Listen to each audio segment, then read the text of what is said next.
The morning sun cast long shadows across the cobblestone courtyard of Buckingham Palace as tourists began gathering for the famous changing of the guard ceremony. Among the crowd, a family from Manchester stood excitedly near the palace gates. 7-year-old Emma clutched her mother's hand while bouncing on her toes, her eyes wide with wonder at the sight of the red-uniformed guards standing perfectly still like statues. "Mummy, why don't they move?" Ma whispered, tugging at her mother. Sarah's sleeve.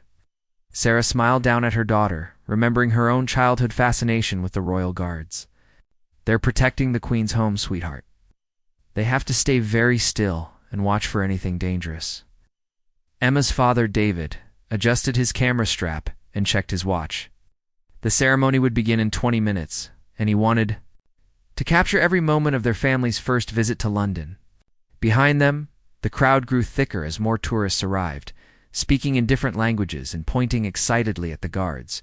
Standing at his post near the main gate, guard James Morrison had been on duty for 2 hours already. His black bearskin hat felt heavy in the warming morning air, but he remained motionless, his rifle held precisely at his side. Morrison had served in the household division for 8 years, and this ceremonial duty at the palace was both an honor and a responsibility. He took seriously. The young guard's trained eyes constantly scanned the crowd, noting faces, watching for unusual behavior, and monitoring the flow of pedestrians and vehicles around the palace perimeter. He had learned to observe everything while appearing to see nothing, a skill that had become second nature during his years of service. As the minutes ticked by, Morrison noticed the little girl in the pink dress, who kept staring at him with curious eyes. Children often tried to make the guards laugh or move, but this one seemed different. She watched him with genuine fascination, as if trying to understand the magic of his stillness. Despite his stern expression, Morrison felt a small warmth in his chest at the child's innocent wonder. The crowd had grown restless as the ceremony time approached. Emma had wandered slightly away from her parents, drawn by a street performer juggling colorful balls near the Victoria Memorial.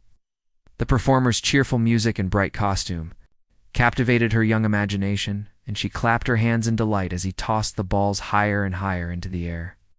"Emma, stay close," Sarah called out, but her voice was lost in the growing murmur of the excited crowd.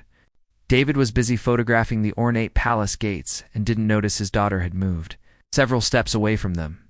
Morrison's peripheral vision caught the movement of the small girl in pink as she drifted toward the road. His training had taught him to track multiple elements simultaneously, and while his body remained perfectly still, his awareness sharpened. The child was now standing dangerously close to the edge of the designated pedestrian area. A group of cyclists had been making their morning rounds through the park. Following the designated bike path that ran parallel to the palace walls, led cyclist, a young man named Tom, was checking his fitness tracker and didn't immediately notice how close he was veering toward the crowd of tourists. His friends followed behind him, chatting and laughing as they pedaled through what they considered their regular training route. Emma stepped backward to get a better view of the juggler, her small feet carrying her directly into the bike path.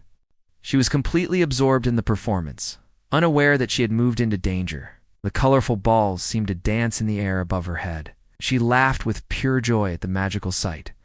Morrison's eyes locked onto the approaching cyclists and the oblivious child. Years of military training kicked in as he calculated distances, speeds, and timing in a split second. The lead cyclist was less than 30 meters away and closing fast, while the little girl stood directly in his path, mesmerized by the street, performance and completely unaware of the approaching danger. Time seemed to slow as Morrison faced an impossible choice. Royal protocol demanded absolute stillness during his duty, but a child's life was in immediate danger. The cyclist was now only 20 meters away, picking up speed as he descended. A slight slope, still focused on his device and unaware of the little girl who had wandered into his path. Without hesitation, his military training overrode years of ceremonial discipline as he dropped his rifle safely against the palace wall and sprinted toward Emma. His heavy boots pounded against the pavement as he covered the distance in powerful strides, his red uniform a blur of motion against the gray morning. "Out!" Morrison shouted, his voice cutting through the ambient noise of the crowd. The urgency in his tone caused several tourists to turn their heads, and Emma's mother Sarah finally spotted her daughter standing dangerously in the bike path. Tom, the lead cyclist, looked up from his fitness tracker just as Morrison's warning reached his ears. Horror filled his face as he saw the small child directly ahead. He squeezed his brakes hard, but the momentum of his speed and the slight downhill slope meant he couldn't stop in time. The bike skidded sideways as Tom tried desperately to avoid the collision. Morrison reached Emma just as the bicycle bore down on them. In one fluid motion, he scooped the startled girl into his arms and rolled sideways, using his body to shield her as they tumbled safely onto the grass verge. The cyclist's front wheel passed through the exact spot where Emma had been standing. Just seconds before, the crowd erupted in gasps and shouts as people realized what had just happened.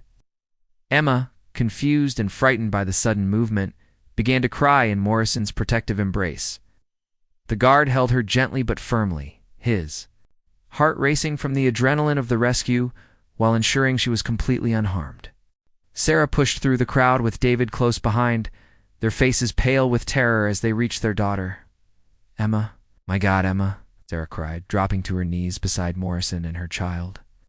Tears streamed down her face as she realized how close they had come to losing their precious daughter.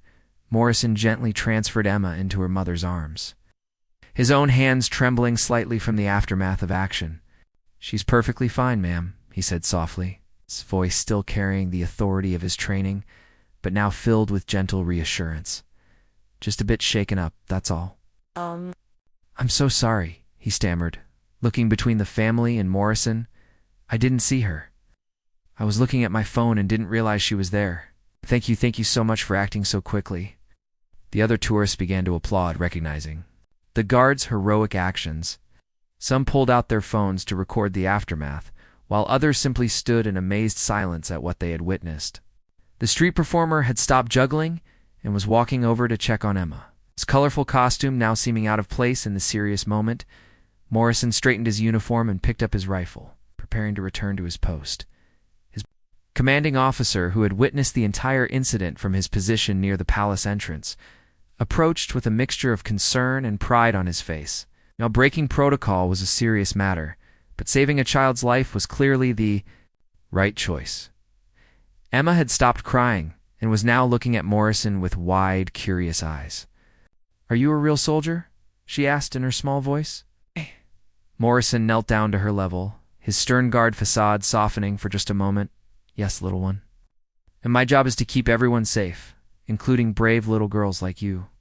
News of the incident spread quickly through social media as several tourists shared videos and photos of the dramatic rescue. Within hours, the story of the royal guard who broke protocol to save a child was trending across multiple platforms. The hashtag #SavedByAGuard began circulating as people shared their own positive encounters with the royal guards and military personnel. David, still shaky from the near miss, approached Morrison before the guard returned to his post. "Know how to thank you properly," he said, extending his hand. "You saved our daughter's life. We'll never forget what you did today." Morrison shook David's hand firmly, his eyes serious but kind. "Any of my colleagues would have done the same, sir. We're here to serve and protect." The commanding officer, Captain Williams, had been observing the situation carefully. He knew that Morrison's actions, while heroic, would need to be reviewed according to military procedure. However, he also understood that sometimes human instinct and moral duty transcended rigid protocol. He made a mental note to commend Morrison's quick thinking and bravery in his official report. Emma's family decided to stay for the changing of the guard ceremony, though they kept much closer together now. Emma held tightly to both parents' hands, occasionally looking back at Morrison with a mixture of gratitude and admiration. The little girl had gained a new understanding of what it meant to be protected and safe. As the ceremony began, the precision and discipline of the guards took on new meaning for the family. They watched with deeper appreciation as the soldiers performed their ancient ritual, understanding now that beneath the pageantry lay real people with real courage and dedication to protecting others. Morrison returned to his position, his statue-like stance with practiced ease. However, those who looked closely might have noticed a subtle difference in his bearing. There was a quiet satisfaction in his posture, the knowledge that he had fulfilled his true purpose as a protector, regardless of ceremonial expectations. 3 weeks later, a formal letter arrived at the palace addressed to Guard James Morrison. Inside was a hand-drawn picture from Emma, showing a tall soldier in a red uniform holding hands with a little girl, both of them smiling under a bright, yellow sun. Below the drawing, in careful 7-year-old handwriting, were the words, "Thank you for saving me. You are my hero." The letter also contained a note from Emma's parents explaining how their daughter had been telling everyone about the brave guard who rescued her. Emma had even convinced her schoolteacher to include a lesson about the Royal Guards in their social studies class. Sharing Morrison's act of courage with her entire classroom, Morrison found himself unexpectedly moved by the child's artwork and words. He had received commendations and medals during his military service, but nothing had touched him quite like this simple drawing from a grateful little girl. He carefully placed the letter in his personal belongings, a reminder of why his service truly mattered. Captain Williams had completed his investigation into the incident and concluded that Morrison's actions were not only justified, but exemplary. The official report praised his quick thinking, courage, and dedication to protecting civilians. Rather than facing disciplinary action for breaking protocol, Morrison was commended for his heroic conduct. The story continued to resonate with people around the world who had seen the videos online. Many commented on how it restored their faith in human decency and the nobility of service. The incident became a training example for other ceremonial guards, demonstrating that while protocol and tradition were important, human life always took precedence. Emma's family returned to Manchester with a story they would tell for years to come. Emma herself grew up with a deep respect for military service and those who dedicate their lives to protecting others. The little girl who was nearly struck by a bike had learned an invaluable lesson about courage, quick thinking, and the quiet heroes who stand watch over our daily lives. Morrison continued his service with the same dedication and discipline as before, but with an even deeper understanding of his role's true meaning. He remained a guardian not just of tradition and ceremony, but of the innocent and vulnerable who trusted in his protection. The day he saved Emma had reminded him that behind every uniform stood a human being with the power to make a life-changing difference in a single moment of choice.